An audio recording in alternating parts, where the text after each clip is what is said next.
আপনারা যদি কোরআনের রাজ কায়েম করতে পারেন, অন্তত পক্ষে আপনাদের পার্শ্ববর্তী দেশের মালাউনেরা ভাববে যে আমার দেশেও তো মোল্লার বেটা কম নাই। বুঝলেন না? যদিও এখন সমীক্ষা অনেকটা আমাদের বিপক্ষে, তো আলহামদুলিল্লাহ আপনারা বাংলাদেশে যে কটা মুসলমান আছেন তার দ্বিগুণেরও বেশি মুসলমান আমরা ভারতে আছি।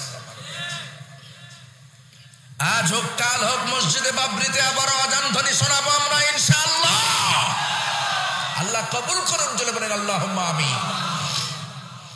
তো মসজিদে বাবরিতে আজান ধ্বনি শুনিয়ে ফায়দা কি? আমরা ভারতের মুসলমান, আমাদের দরদ লাগে মসজিদ ভেঙে মন্দির বানালে, আমাদের অনেক কষ্ট লাগে। আপনাদের কি কোনো কষ্ট লাগে না? মসজিদে বাবরি আমার একার নয়, আমার বাবা কেলে সম্পদ নয়। আমি আজ আপনাকে বলে গেলাম, মসজিদে বাবরি যখন প্রতিষ্ঠিত হয়েছে তখন ভারত, বাংলাদেশ, পাকিস্তানের ভিতরে কোনো ব্যারিকেড ছিল না, একটাই মাত্র কান্ট্রি ছিল। সুতরাং মসজিদে বাবরিতে আমাদের যেমন অংশ আছে আপনাদেরও আছে না নাই? পাকিস্তানের মুসলমানেরা আছে না নাই? সুতরাং মসজিদে বাবরিকে পুনরুদ্ধার করবার দায়িত্ব আপনারও আছে না নাই? আল্লাহ আগামীতে বাবরিতে আবারও আজান ধ্বনি দেওয়ার তৌফিক আমাদেরকে দান করুন, সকলে বলি আল্লাহুম্মা আমিন।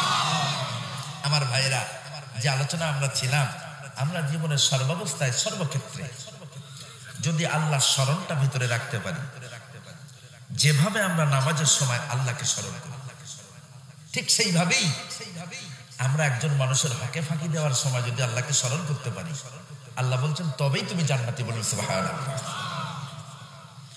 এক নারীকে যখন একাকিনী পাই, সুন্দরী নারীকে একাকিনী পাওয়ার পরে তাকে উপভোগ করবার কালে যদি আমরা মনে মনে ভাবতে পারি, দুনিয়ার কেউ দেখে না, কোনো মানুষ দেখে না, কিন্তু আমার স্রষ্টা, এই নারীর স্রষ্টা আল্লাহ রব্বুল আলামিনের চক্ষুকে ফাঁকি দেওয়া যাবে না।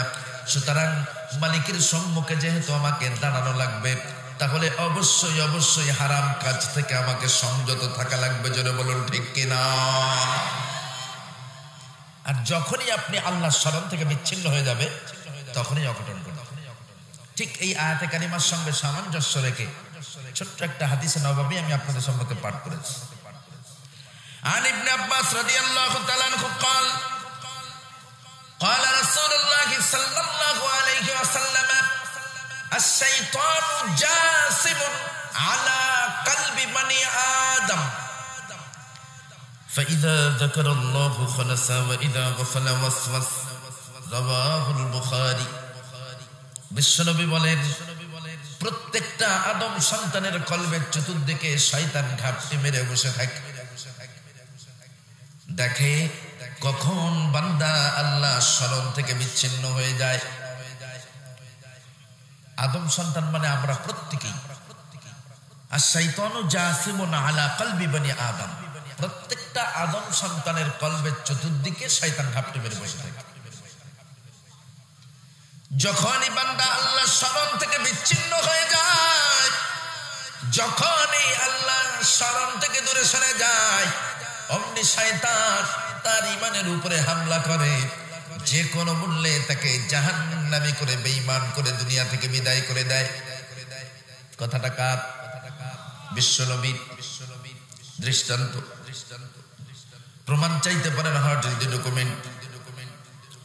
ক্ষণিকের জন্য যদি আল্লাহর স্মরণ থেকে দূরে সরে যায় তাহলে বেঈমান হয়ে যেতে পারে। এর প্রমাণ কি?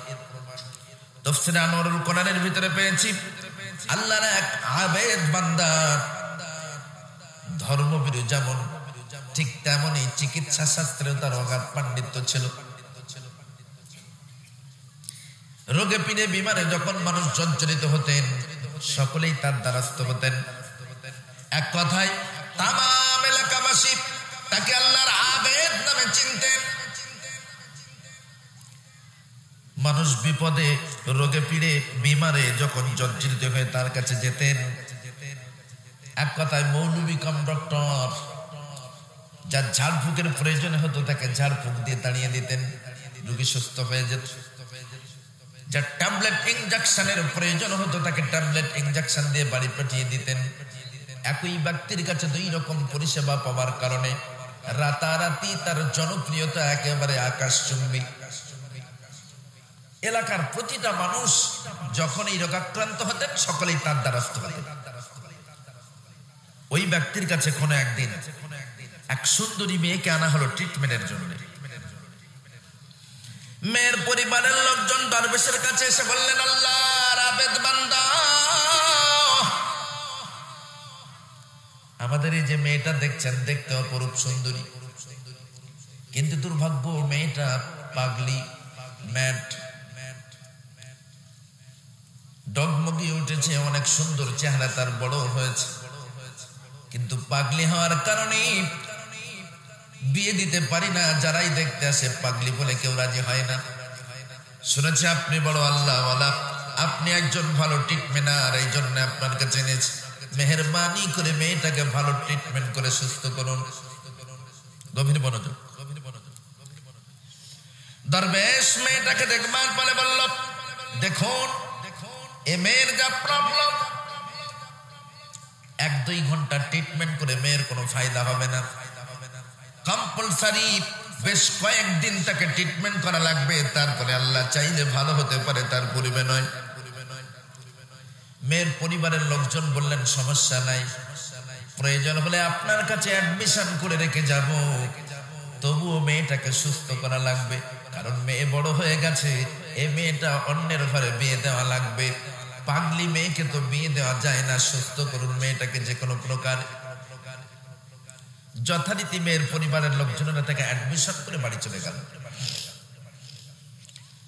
দরবেশ পরে যখন মেয়েটাকে একাকী ট্রিটমেন্ট করো, হঠাৎ করে মেয়ের রূপ লাবণ্যের প্রতি আকর্ষিত হয়ে আল্লাহর স্মরণ থেকে ক্ষণিকের জন্য বিচ্ছিন্ন হয়ে গেল।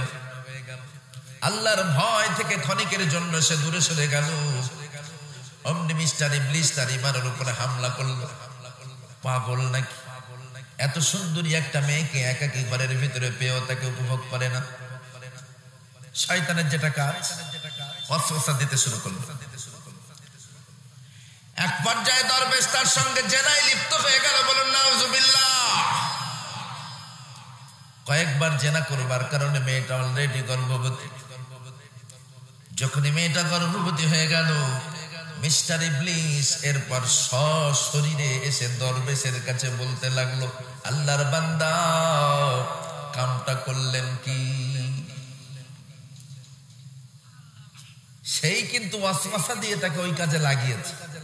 মেয়ে যখন গর্ভবতী হলো, যখন সর্বনাশ হয়ে গেল, তখন বলছে, আল্লাহর বান্দা কামটা করলেন।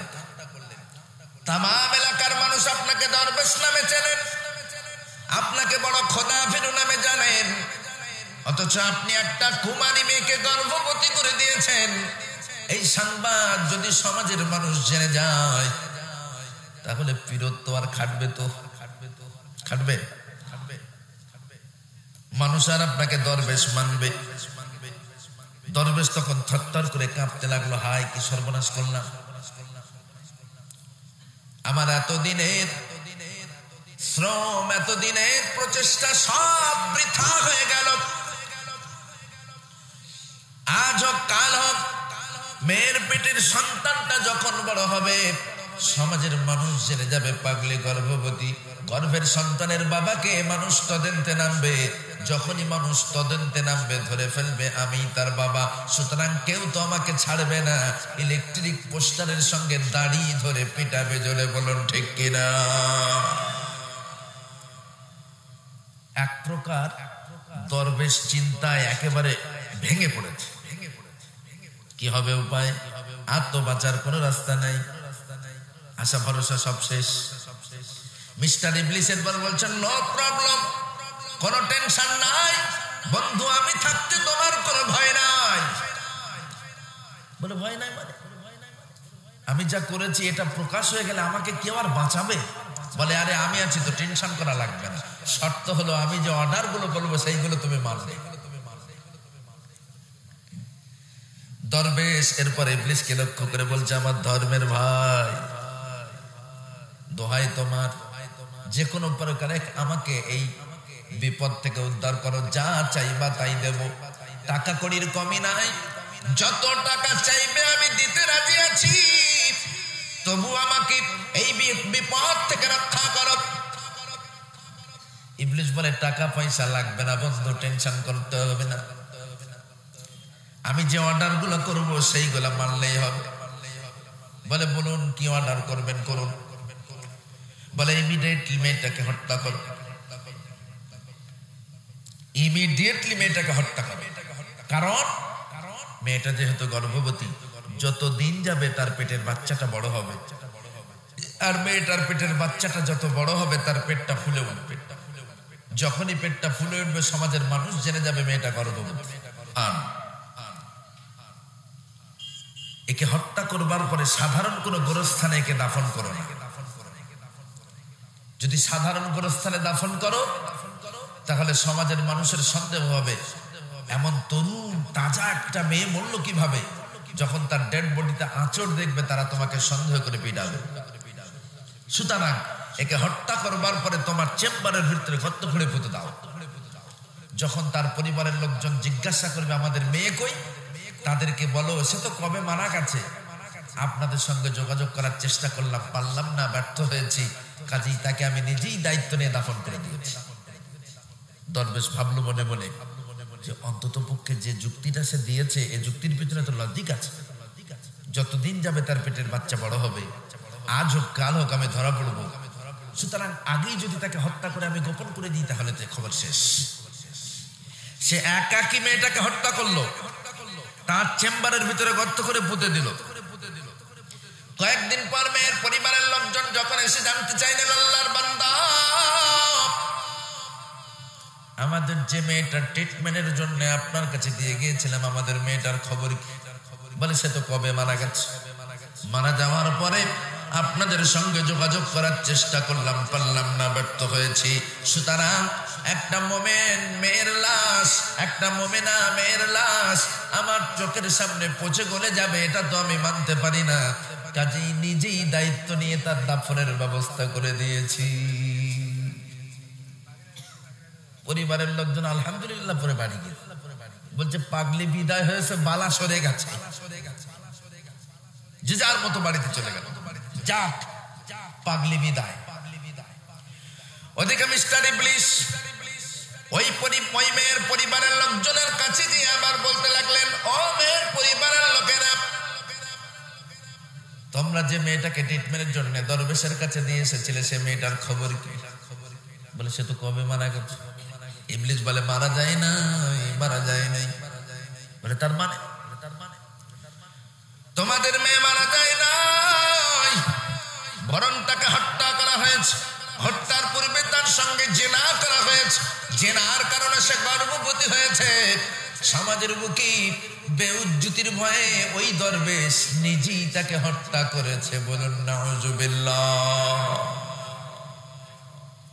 মেয়ের বাড়ির লোকজনেরা বলছে অসম্ভব, কারণ আমরা যতদূর জানি তিনি বড় খোদাভীরু মানুষ, তিনি এমন কাজ করতে পারেন না। ইবলিসের পর তাকে ছাঁকারা বলে বিশ্বাস যদি না হয় অন্তত পক্ষে আপনাদের মেয়ের কবরটা একটু দেখে আসুন। দরবেশকে যে বলুন আমাদের মেয়ের কবরটা কোথায়, একটু কবরটা দেখি। দেখবেন সে আপনাদের মেয়ের কবর দেখাতে পারবে না, কারণ সে আপনাদের মেয়েকে হত্যা করে তার নিজের চেম্বারের ভিতরে পুঁতে রেখেছে। ওই কাজ করা লোকে আবার ওই মেয়ের বাড়ি ইনফরমেশন দিচ্ছেন কে? ইবলিস। যখন এই কথা বললো সে নিজেই হত্যা করে তাকে তার চেম্বারের ভিতরে গর্ত করে পুঁতে রেখেছে। বাড়ির সর্বরকম মানুষ আছে, নরম গরম, একদল মানুষ আবার তার কাছে গিয়ে চলে গিয়ে বলে আল্লাহর বান্দা আপনার সম্পর্কে আমাদের কোন রকম দুর্বলতা নেই, বিলকুল আপনি আল্লাহর ওলি বান্দা, এতে আমরা সন্দেহ পোষণ করি না। তবে আমাদের পাগলিটা যে মারা গেল, পাগলি হলেও তো সে আমাদের পেটের ফল, আমাদের মেয়ে, তার জন্য কলিজাটা বড্ড কাঁদে। কোন জায়গায় আপনি কবর দিয়েছেন কবরটা একটু দেখিয়ে দেন, আমরা একটু জিয়ারা করব। যখনই বললেন কবরটা কোথায় একটু দেখিয়ে দেন আমরা জিয়ারাত করব, দরবেশ আমতা আমতা শুরু করে দিল। বলুন কোথায় কবর দিয়েছেন বলুন। দরবেশ কোন উত্তর দিতে পারে না। আল্লাহর কি শান, সাধারণ কোন মানুষও সেই সময় মনে নাই, গোরস্থানে কোন নতুন কবর নাই যে সেটা দেখিয়ে বলবো ওটাই তার কবর। সে রাস্তাও ক্লোজ। একজন জিজ্ঞাসা করেন, বলুন কোথায় কবর দিয়েছেন বলুন।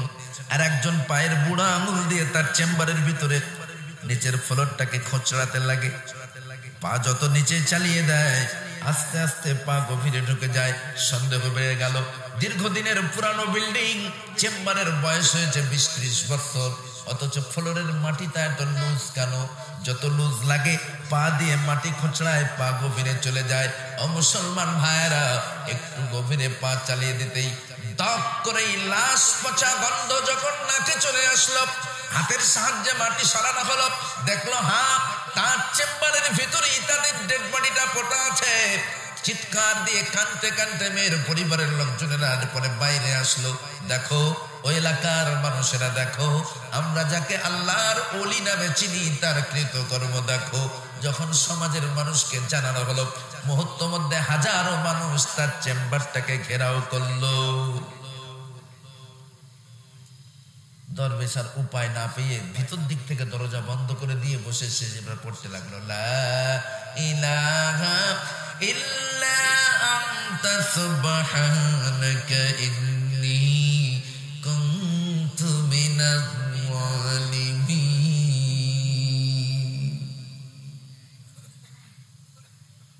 গাছের গোড়া কেটে মাথায় পানি ঢাললে কি আর সে গাছ বাঁচানো যায়?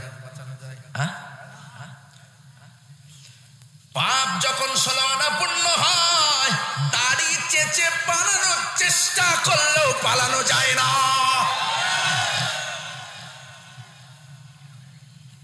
16 আনা যখন পূর্ণ হয়, বাঁচাও বাঁচাও বলে চিৎকার করলেও বাঁচার কোনো রাস্তা পাওয়া যায় না। ফেরাউনকে যখন ডুবিয়ে মারা হয়, ফেরাউন বলেছিল, লা ইলাহা ইল্লাল্লাযী আমানাত বিহি বানু ইসরাঈল। বলছে আমি ঈমান এনেছি, আমাকে একটু বাঁচাও। আল্লাহ এখনো চুপাও কেন? আমি বলছি তো আমি ঈমান এনেছি, কাদের প্রতি ঈমান এনেছি? বনি ইসরায়েলের লোকেরা যে আল্লাহর প্রতি ঈমান এনেছে, সেই আল্লাহর প্রতি আমিও ঈমান এনেছি। জিবরিল তখন কাঁদা ছুঁড়ে মারছে তাকে। ওই জন্য কবি বলে, মরার সময় ফিরআউন বাঁচাও বাঁচাও বলেছে, জিবরিল আমিন তাহার মুখে কাঁদা ছুঁড়ে মেরেছে। ও মুসলমান ভাইরা, সমাজে এক প্রকারের মানুষ আছে, এক শ্রেণীর মানুষ আছে যারা ক্ষমতা পেয়ে গেলে মনে করে আমরাই হলাম খোদা। তারা জানে না আমার থেকে বড় খোদা এই পৃথিবীতে ছিল। কারো বা নাম ফিরআউন, কারো বা নাম নমরুদ, কারো বা নাম সাদ্দাত, কারো বা নাম জর্জ ডব্লিউ বুশ। হয়ে গেল ফুস, সাংবাদিকের জুতো খেয়ে দুনিয়া থেকে বিদায়। দোয়া চাই আপনাদের কাছে। আমরা জাহালাতের ইতিহাস পড়েছি, বিশ্ব নবীর জাহালাতের যুগের ইতিহাস পড়েছি। ওই জাহালাতের যুগের সঙ্গে বর্তমানে আমার ভারতের ডিজিটাল যুগের ভিতরে এমন কোন পার্থক্য নাই। সে যুগের আবু জেহেল ছিল, আবু লাহাব ছিল, উতবা ছিল, সাইবা ছিল। আজ বর্তমানের যুগে, বর্তমান আমার এই ডিজিটাল ভারতবর্ষের দিকে তাকিয়ে দেখেন। মিস্টার অমিত শাহ আছে, নরেন্দ্র মোদী আছে, যোগী আদিত্যনাথ আছে, হেমন্ত শর্মা আছে। তাদের সঙ্গে কম্পেয়ার করলে এদের সঙ্গে তাদের মধ্যে কোনো পার্থক্য নেই। দোয়া চাই আপনাদের কাছে, আল্লাহ এই জাহেলিয়াতের মতো ডিজিটাল যুগ থেকে মুসলমানদের ঈমান নিয়ে, আমল নিয়ে বেঁচে থাকার তৌফিক দান করুন বলে আমিন। মুসলমান ভাইরা আমার, দরবেশ কোন রাস্তা ওপেন নেই দেখি লা ইলাহা ইল্লা আনতা সুবহানাকা ইন্নী কুনতু মিনাজ জালিমিন পড়তে লাগলো। ওদিকে মিস্টার ইবলিস আবারও আসলো সশরীরে। বন্ধু, হোয়াট ইজ দি কেস? দরবেশ বলে, দি কেস ইজ জন্ডিস। বলে বাট হয়? বলে ধরা খেয়ে গেছে, আর বাঁচার কোনো রাস্তা নেই। ইবলিস বলে, বন্ধু আমি থাকতে তোমার কোনো ভয় নেই। বলে তার মানে? বাইরে হাজার হাজার লোক আমার জন্য অপেক্ষা করছে, বার হলেই তারা চালাবে ব্যাটম, আর আপনি এখনো বলছেন বাঁচার, আমি থাকতে কোনো ভয় নাই। বলছে হ্যাঁ আমি বলছি কোনো ভয় নাই, তবে শর্ত হলো আমি যেটা অর্ডার করবো সেটা মানতে হবে। বলে আমার ধর্মের বাপ, কি অর্ডার আর করার আছে করুন, আমি যা বলবেন তাই মানব। বলে কথা দিলাম হাজারো জনরসের মধ্য থেকে তোমাকে উড়িয়ে নিয়ে চলে যাব, কেউ তোমাকে স্পর্শ করতে পারবে না, মারতে পারবে না, তোমাকে দূর দেশে কোনো জায়গায় ছেড়ে দেব, নতুন করে আবার তুমি জীবন সংগ্রাম চালু করবে। না না না, কেউ তোমাকে কোনো রকম অত্যাচার করতে পারবে না, তবে শর্ত হলো ইমিডিয়েটলি আমাকে সিজদা দাও। বাঁচার তাগিদে দরবেশ ঢুক ঢাপ করে ইবলিসকে দুটো সিজদা দিল। নাউজুবিল্লাহি মিনাল্লাহ। যখনই সিজদা দিল দরবেশকে লক্ষ্য করে এরপর ইবলিস বলতে লাগলো টাটা বাই বাই বন্ধু, তোমার আর আমার দরকার নেই। বুঝলেন না? সিজদা যখনই দিল ইবলিস সরাসরি বলল টাটা বাই বাই বন্ধু, তোমার আর আমার দরকার নাই। ওদিকে দীর্ঘক্ষণ দরজার ভিতর থেকে দরজা বন্ধ করে বসে থাকবার কারণে জনরোষ ক্ষিপ্ত বিক্ষিপ্ত অবস্থায় দরজা ভেঙে তার ঘরে প্রবেশ করলো, টেনে হিঁচড়ে বার করলো, স্পটেই তাকে পিটাতে পিটাতে হত্যা করলো। ও মুসলমান ভাইরা, এত লম্বা ইতিহাস আমি বলতে অভ্যস্ত নয়, তারপরেও আপনাদের কাছে বলবার কারণ একটাই, মানুষ আবেগের বশে বিবেকটাকে নষ্ট করে ফেলে। তো আমরা মোমেন যারা, আমাদের তো সেটা করলে হবে না, বিবেকটাকে সবসময় কাজে লাগাতে হবে। পূর্বে কি বললাম, দিন সম্পর্কে তার যথেষ্ট জ্ঞান ছিল, তাফসীর থেকে বললাম। এটা কোনো কুড়িয়ে পাওয়া ইতিহাস নয়, সরাসরি তাফসীরের ভিতর থেকে বলেছি, তাফসীরে আনোয়ারুল কোরআন। বুঝলেন না? ভিতরে যদি আমরা রাখতে পারি, বিশ্বাস করুন আমার দ্বারাই কেউ অত্যাচারিত হবে না, আমার সমাজের মানুষেরা অন্তত আমাকে গালি দেবে না। আল্লাহ আমাদের সকলকে জুলুম অত্যাচার, মানুষের প্রতি জুলুম অত্যাচার করা থেকে হেফাজতে রাখুন, সকলে বলি আল্লাহুম্মা আমিন। আমার প্রিয় ভাইরা, যদি আমরা মানুষের উপরে জুলুম করি তাহলে আমাদেরকে আল্লাহর মুখোমুখি দাঁড়ানোই লাগবে, এটা 100% সত্য। চলুন এরপরে কোরআন থেকে আমরা আরো কিছু আয়াতে কারিমা দিয়ে আমরা সেগুলাকে প্রমাণ করি। সূরা আহজাব, সূরা আহজাব পারা নম্বর 22, পৃষ্ঠা নম্বর 6, আয়াত নম্বর 66, 67, 68। ভাই সমস্যা হচ্ছে, সমস্যা হওয়ারই তো কথা, কারণ অলরেডি 12:30 বেজে গেছে। দোয়া করে দেব? বিরক্ত হচ্ছেন আপনারা? আমার ভাষা বুঝতে কষ্ট হচ্ছে? मैं एक हिंदुस्तानी आदमी, लेकिन मैं तो बंगाली हूँ, क्योंकि मगरिबी बंगाल की मातृ जबान बंगाली है। আমি হিন্দুস্তানি, এতে কোনো সন্দেহ নেই, আমি ভারতীয় মানুষ, এতে কোনো সন্দেহ নেই, কিন্তু আমার মাতৃভাষা তো বাংলা, কারণ আমার পশ্চিমবঙ্গের রাজ্যের মাতৃভাষা বাংলা। আসুন আমরা কোরআন থেকে কিছু কথা বলি। পারা নম্বর 22, পৃষ্ঠা নম্বর 6, সূরার নাম সূরা আহজাব, আয়াত নাম্বার 66, 67, 68। আজ হয়তো কোরআনের কথা বললে আমাদের অনেকের কষ্ট লাগে। দাম্ভিকতার সাথে অহমিকার বসে যারা দুনিয়াদারি করে তাদের কাছে কোরআনের কথাটা অনেকটা কষ্টদায়ক লাগে, কিন্তু সেদিনকার কথা একটু স্মরণ করুন।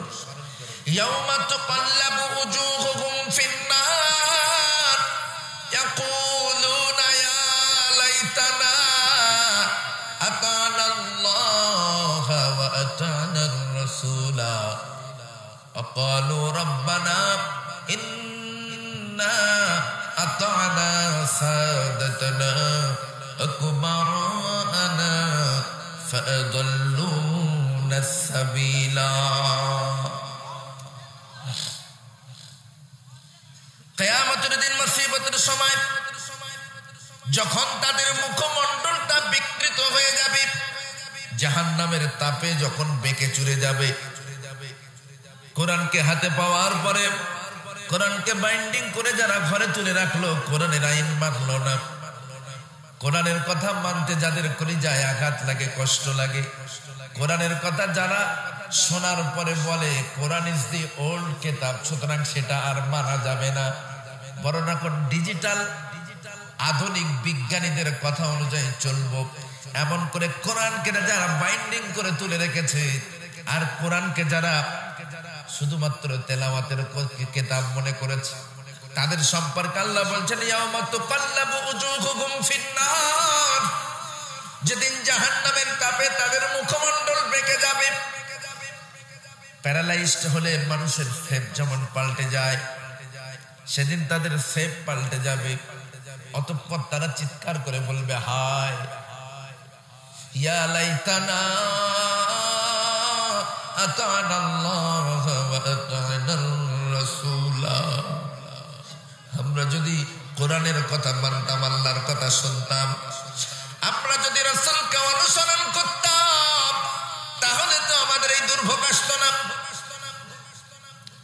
সেদিন তারা আফসোস করবে হায় আমরা যদি কোরআনের কথাগুলোকে মানতাম, রাসূলকে যদি অনুসরণ করতাম, তাহলে তো এই দুর্ভোগ আমাদের আসতো না। আবার পরক্ষণেই তারা বলবে, সবাই মিলে বলবে, অকালু, তারা সবাই বলবে রব্বানা, আয় আমাদের আল্লাহ, ইন্না, নিশ্চয়ই, আতানা সাদাতানা ওয়া কুবারানা ফাআদাল্লুনা সাবিলা। রব্বুল আলামিন আল্লাহ, আমাদের তো দোষ নাই, কারণ আমরা নামি দামি বক্তা ভাড়া করে আনতাম। ভারতবর্ষ থেকে মৌলভী আবুল কালাম আজাদকে অনেক টাকার বিনিময়ে আনতাম। দেশ বরণ্যে উলামায়ে কেরামদেরকে অনেক টাকার বিনিময়ে ভাড়া করে আনতাম। তারা আমাদেরকে যে থিওরি দিতেন, যে ডিরেকশন দিতেন, সেই মতো আমরা দুনিয়াদারি করতাম। সুতরাং আমাদের তো কোনো দোষ নাই, যত দোষ মৌলভী আবুল কালাম আজাদের। যারা আমাদের পথ প্রদর্শক, যারা আমাদেরকে পথ দেখাতেন, তাদেরই দোষ, আমাদের কোনো দোষ নাই। সুতরাং আমরা জাহান্নামে যাব না, বরং তাদেরকে নিয়ে জাহান্নামে পাঠান। সেদিন আল্লাহ বলবে, তোর বাবা মৌলভী আবুল কালাম আজাদের আমল যদি ভালো না হয়, তার আকীদা যদি কোরআন বিরোধী আকীদা হয়, তোর বাবা আবুল কালাম আজাদও যাবে, তুইও যা। সবাই সেদিন বলবে রব্বানা, আয় আমাদের আল্লাহ, আতিহিম দুয়ফাইনি মিনাল আযাবি ওয়ালআনহুম লা'নান কাবীরা। রব্বুল আলামিন আল্লাহ, আজ যদি আমাদেরকে জাহান্নামে যেতে হয়, তাহলে আমাদের দাবি হলো ওই মৌলভীগুলা, আমাদের মাথার উপরের ওই নেতাগুলা, যারা দেশ পরিচালনা করত, যারা আমাদের ডিরেকশন দিত, যারা আমাদের মাতব্বর ছিল, যারা আমাদের হেড অফ দ্য লিডার ছিল, যারা আমাদের পথভ্রষ্ট করেছে, যাদের কথা মতো আমরা দুনিয়াতে চলেছি, আমাদের দাবি হলো ওই নেতাগুলা, ওই মৌলভীগুলা আমাদের দ্বিগুণ সাজা দেওয়া লাগবে। আর সুযোগ পেলে আমরাও একটু তাদের পদদলিত করব। এটা তো কিয়ামতের দিন। আর দুনিয়াতে তো আমরা দেখতে পাচ্ছি কার কি ফয়সালা আল্লাহর পক্ষ থেকে হচ্ছে। তাই আজ আমি আপনাদের কাছে অনুরোধ করব, প্রিয় বন্ধু সকল, আলহামদুলিল্লাহ, এজ এ কোয়ালিটিগত দিক দিয়ে আমাদের বন্দেগীর কোন রকম ফল্ট নেই। নামাজ পড়ার পরিকাঠামোর দিক দিয়ে আমাদের আলহামদুলিল্লাহ ভারতের, পাকিস্তানের, বাংলাদেশের মুসলমানের নামাজের কোয়ালিটি, রুকু সিজদার কোয়ালিটি এত দারুণ যে পৃথিবীর অন্য কোন কান্ট্রির নামাজের কোয়ালিটি, রুকু সিজদার কোয়ালিটি এতটা সুন্দর নাই।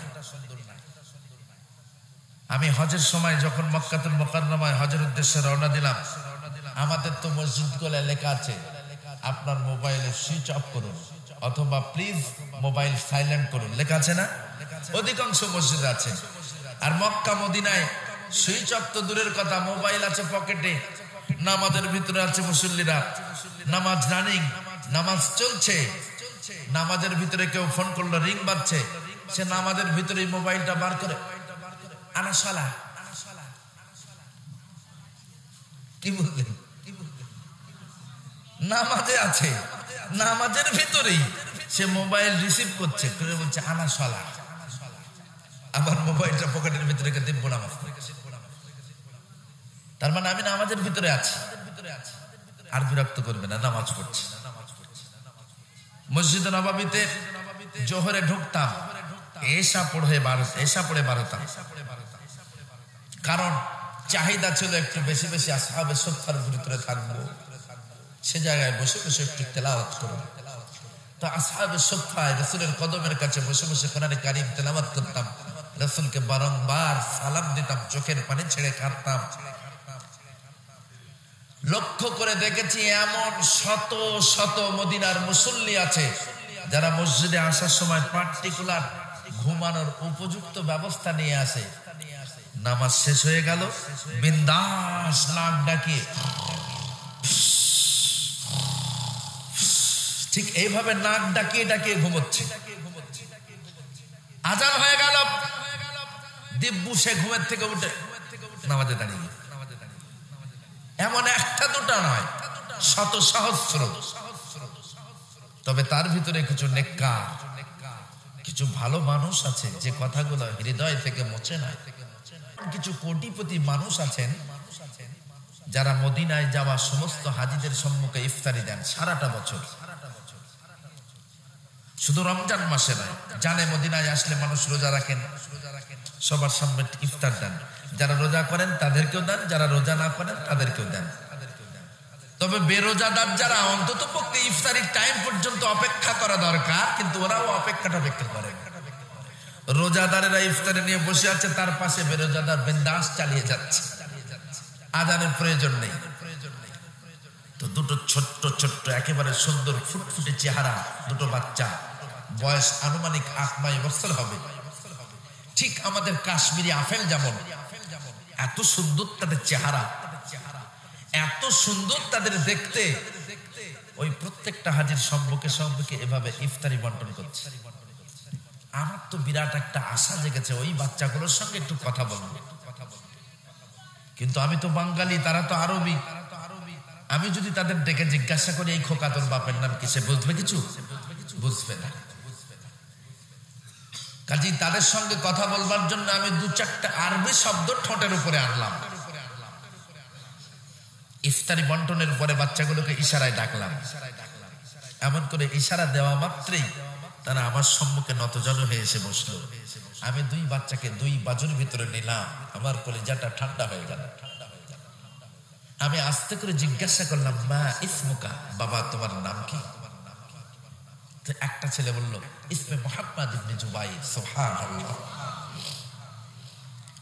তেতা যুগের কথা বলছি না, 2017 সালের কথা বলছি। আর আমার বয়স দেখেও তো বুঝতে পারছেন আমি সেই যুগে বুড়া। 2017 সালের ডিজিটাল সময়। জিজ্ঞাসা করলাম, মা ইসমুকা? একটা বলল ইসমে মুহাম্মদ ইবনে জুবাইর। আর একটাকে জিজ্ঞাসা করলাম, মা ইসমুকা? সে বলল আহমদ ইবনে জুবাইর। চোখে অটোমেটিক্যালি পানি এসে গেল। এই ডিজিটাল যুগের মদিনার মায়েরা আজও তাদের বাচ্চাদের নাম রাখে মুহাম্মদ, আজও তাদের বাচ্চাদের নাম রাখে আহমদ। আর আমাদের ডিজিটাল যুগের বাঙালি ভাবিরা মুহাম্মদ, আহমদ, আব্দুল্লাহ, আব্দুর রহমান, আবু বকর, ওমর, উসমান, এই নাম তাদের ভালো লাগে না। বরং এখন তারা নাম রাখে নাট, বল্টু, সল্টু, লালটু, পিন্টু, হিমেল, তুষার, হাওয়া, বাতাস। ডিজিটাল নাম। অবশ্য বাংলাদেশিরা আলহামদুলিল্লাহ এদের আল্লাহর নবীদের সঙ্গে নাম মিলিয়ে নাম রাখে। এটা আমার কলিকাতার মায়েদের কথা বললাম। এরা আর নাম নেওয়ার জন্য হুজুরের কাছে যাওয়ার প্রয়োজন মনে করে না। এরা টিভি টেলিভিশনের সিরিয়ালে যেগুলা পায় সেইগুলা চালায়। বুঝলেন না? মেয়েদের নাম রাখে ডলি, ববি, পপি। হ্যাঁ, বাংলাদেশেও আছে। আল্লাহ হেদায়েত দান করুন, বলুন আমিন। আমার ভাইরা, এর নামের উপরেও আপনার ফয়সালা হবে, নামের উপরেও ফয়সালা হবে। আল্লাহ রাব্বুল আলামিন যখন বান্দা বান্দীদেরকে ডেকে ডেকে হাসর করাবেন, ডাক মারবেন, ইয়া মারইয়াম। মারইয়াম নামের যত মেয়ে হাসরের ময়দানে থাকবে সবাই বলবে লাব্বাইকা ইয়া আল্লাহ। আল্লাহ বলবেন, এত মারইয়াম কোথা থেকে আসলো? আমি তো ঈসার মা মারইয়ামকে ডেকেছি। মারইয়াম নামের সব মেয়েরা বলবে, রব্বুল আলামিন আল্লাহ, আপনি তো ঈসার মা মারইয়াম বলে ডাকেন নাই, আপনি কেবল হে মারইয়াম বলে ডেকেছেন। আমি মারইয়াম মনে করেছি আমাকে ডেকেছেন, কাজে আমি লাব্বাইকা ইয়া আল্লাহ বলে দাঁড়িয়ে গেছি। আল্লাহ রাব্বুল আলামিনের অন্তরে রহমতের জোশ পয়দা হয়ে যাবে। মালিক মারইয়াম নামের সব মেয়েদেরকে ডেকে বলবেন, ও মারইয়াম নামের মেয়েরা, ঈসার মা মারইয়ামের সঙ্গে মিলিয়ে তোমাদের নাম রাখার জন্য আমি রব্বুল আলামিন তোমাদের সবাইকে মাফ করে দিলাম। বলুন সুবহানাল্লাহ। ডলি ববি পপি যদি নাম রাখেন, তাহলে ওই ডলি ববি পপি যারা নায়িকা আছে তাদের সঙ্গেও কিন্তু আল্লাহ রাব্বুল আলামিন কম্পেয়ার করবে। সাবধান, যদি ডিপজল নাম রাখেন তার সঙ্গে কম্পেয়ার করে হাসর হবে, কোনো সন্দেহ নাই। সুতরাং সোনা ভাইরা আমার, দোহাই লাগে আপনাদের কাছে, any time, any how, any ওয়াক্ত, সদা সর্বদা প্রত্যেকটা মোমেন্ট, প্রত্যেকটা সময় কোরআনের কথা, কোরআনের আদর্শ, রাসূলের রেখে যাওয়া জীবন বিধান, রাসূলের রেখে যাওয়া আদর্শের মাপকাঠি অনুযায়ী যদি আমি আপনি চলতে পারি, হ্যাঁ আবারও বলি, দিস ইজ মাই চ্যালেঞ্জ। আমি আবুল কালাম আজাদ চ্যালেঞ্জ করে বলছি, ভারত, বাংলাদেশ, পাকিস্তানে যে কটা মুসলমান আছে, এরা যদি খোদাফির হয়ে যায়, এরা যদি আল্লাহওয়ালা হয়ে যায়, এরা যদি তাকওয়াপন্থী হয়ে যায়, ইঁদুর বাদর এশিয়াতে যতই আছে, এদের ইঁদুর বাদরদের কোন রকম ভয় এদের করা লাগবে না, বরং এদের তাকবীর ধ্বনিতে তারা প্রস্রাব করতে করতে দৌড় মারবে, কোনো সন্দেহ নেই। সমস্যা হচ্ছে আমাদের ভিতরে তাকওয়া নেই, খোদাভীরুতা নেই। খোদাভীরুতা, তাকওয়া না থাকার কারণে আল্লাহর মদদ আমাদের ভিতরে নেই। আল্লাহর মদদ যেদিন আমাদের থেকে পরিপূর্ণভাবে সরে গিয়েছে, সেই দিন থেকে আমরা মার খাচ্ছি, লাঞ্ছিত হচ্ছে, অবমানিত, অবস্থ হচ্ছে, সন্দেহ নাই। মুসলমান ভাইরা আমার, বাচ্চাগুলাকে নাম জিজ্ঞাসা করবার পরে একটা বাচ্চা বলল জুবাইর, একটা বাচ্চা মুহাম্মদ ইবনে জুবাইর, একটা বলল আহমদ ইবনে জুবাইর। আমি তাদেরকে লক্ষ্য করে এরপর বলতে লাগলাম, তাযহাবু বিলাদি, আমার সঙ্গে আমার দেশে যাবে। বলে লা। আমি এরপর আমার দেশ সম্পর্কে তাকে আকর্ষণ করবার জন্য আমি বললাম, কেন যাবে না? ফিহি আনহারুন কাসীর, মানজারুন কাসীর, আশজারুন কাসীর, তাযহাবু বিলাদি মুহাম্মদ। আমার সঙ্গে আমার দেশে চলো। তোমার মক্কায় তো কিচ্ছু নাই, শুধুমাত্র গোটা কত খেজুর গাছ। আমি এরপরে মক্কার বদনাম, মদিনার বদনাম করছি। মদিনায় কেবল গোটা কত খেজুর গাছ আর গরম বালু, আর্দ্রতা এত বেশি, মুখ পুড়ে যায়। 55 থেকে 59 ডিগ্রি সেলসিয়াস তাপমাত্রা। 40 হয়ে গেলে আমি এসির বাইরে বার হই না, আর সেখানে গিয়ে পেয়েছি 55 থেকে 59 পর্যন্ত তাপমাত্রা। তোমার দেশের তাপমাত্রা এত বেশি, মুখ পুড়ে যায়, ভালো না, চলো আমার ভারতে চলো। এভাবে বাচ্চাগুলাকে আমি প্রলোভন দিতে লাগলাম। ও মুহাম্মদ, ও আহমদ, আমার দেশে নদী নালা, বৃক্ষ, তরুলতা, গাছ গাছালি, সুন্দর ফলমূলের বাগান আছে, আপেল আঙ্গুরের বাগান আছে, অনেক বড় বড় আমের বাগান আছে, বড় বড় নদী নহর আছে, বড় বড় পাহাড় পর্বত আছে, দেখলে তোমার কলিজা জুড়িয়ে যাবে। চলো আমার দেশে চলো। তাযহাবু বিলাদি মুহাম্মদ আহমদ। আমি যখন আমার দেশে কি আছে না আছে এগুলা বলে তাদেরকে আকর্ষিত করতে চাইলাম, সে আমাকে ডাইরেক্ট লক্ষ্য করে বলল, ছোট্ট বাচ্চা, ওই মদিনার বালক আমাকে লক্ষ্য করে বলল, ইয়া মাওলানা, হাল ফি বিলাদিকা রাওযাতুন নবী। ও মাওলানা, তোমার দেশে নদী নহর বৃক্ষ তরুলতা গাছ গাছালি অনেক আছে, বলো তো তোমার দেশে নবীর কবর আছে কি? ডুকরে ডুকরে কাঁদতে লাগলাম, বাচ্চাগুলোকে বুকের সঙ্গে জড়িয়ে নি। মালিক, আমরা কিতাবে পড়ে নবীর মর্যাদা বুঝতে পেরেছি, কিন্তু এই বেগুনা মাসুম যাদের বয়স 8 থেকে 9 বছর, তারা নবীর মর্যাদা বুঝলো কেমনে? ভাবতে অবাক লাগে, কষ্ট লাগে যে নবী আমাদের সম্পর্কে বলেছেন, আল্লাহ রাব্বুল আলামিন বলেছেন, ইসলামের ভিতরে থেকে থেকে চুল এবং দাড়িগুলা পাকিয়ে দিয়েছে যে আল্লাহর বান্দাগুলা। এইমাত্র জিবরিল আমিন এসে আমাকে বলে গেলেন, ওই চুল পাকা দাড়ি পাকা মানুষগুলাকে আল্লাহ জাহান্নামে দিতে লজ্জিত বোধ করবে। বিশ্বনবী অঝরে কাঁদেন, হযরত ওমর বলেন, ইয়া রাসূলুল্লাহ, এটা তো আপনার উম্মতদের জন্য খুশ খবর, সুতরাং কেন আপনি কাঁদেন? বিশ্বনবী বলেন, ওমর কাঁদছি এই কারণে যে মানুষগুলাকে জাহান্নামে দিতে আল্লাহ লজ্জিত বোধ করবেন। ওই মানুষগুলা চুল পাকা দাড়ি পাকার পরে আল্লাহর নাফরমানি করতে কি তাদের লজ্জা হয় না?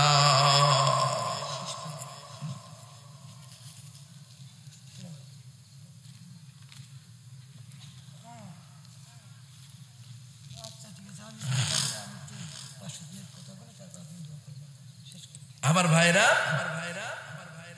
আমার ইন্ডিয়ান টাইম 12টা বেজে 15 মিনিট, অর্থাৎ বাংলা টাইম 1:45। আপনারা এতটা রাত্র পর্যন্ত আমাকে নিয়ে এভাবে বসে থাকবেন আমি তো কল্পনাও করতে পারি নাই।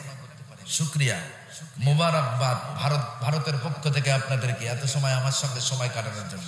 যাই বা হোক, আর বিরক্ত করব না, এখনই আমরা দোয়া করব। মুসাফির মানুষ, আমি মুসাফির শুধু নয়, যেমন মুসাফির তেমন মাজলুম, তো আল্লাহ মজলুমের দোয়া ফিরান না, মুসাফিরের দোয়া ফিরান না। আমরা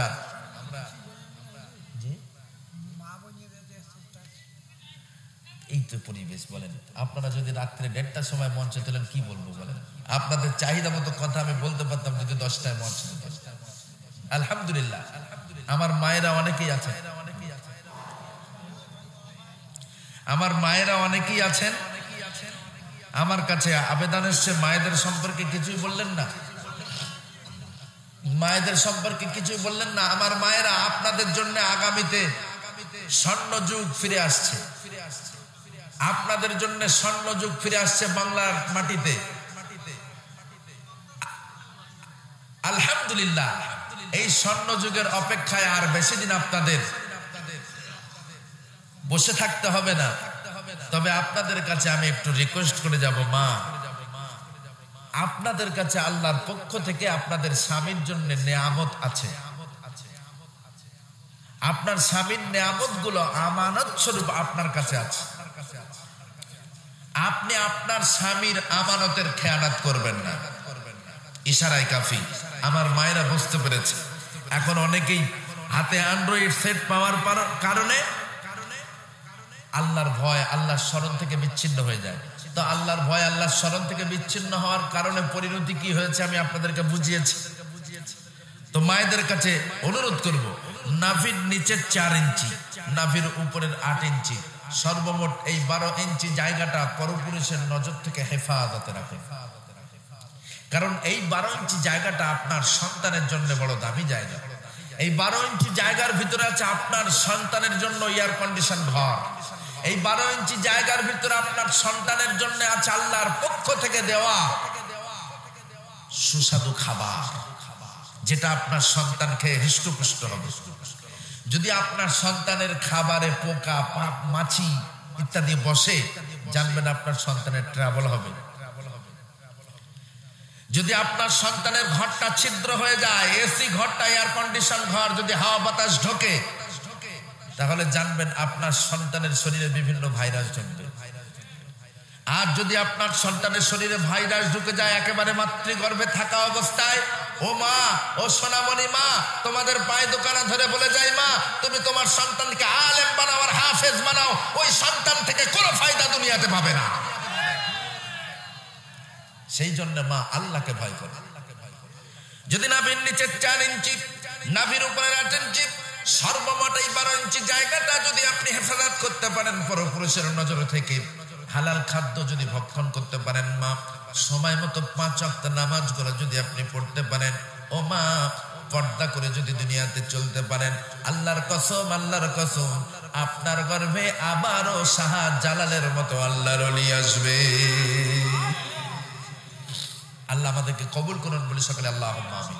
আমার ভাইরা, আর আপনাদেরকে বিরক্ত করব না, সময় অনেক হয়েছে।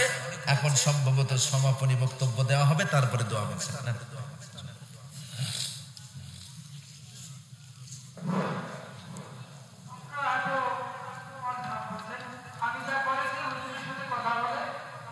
দেন, শর্ট করেন, শর্ট করেন।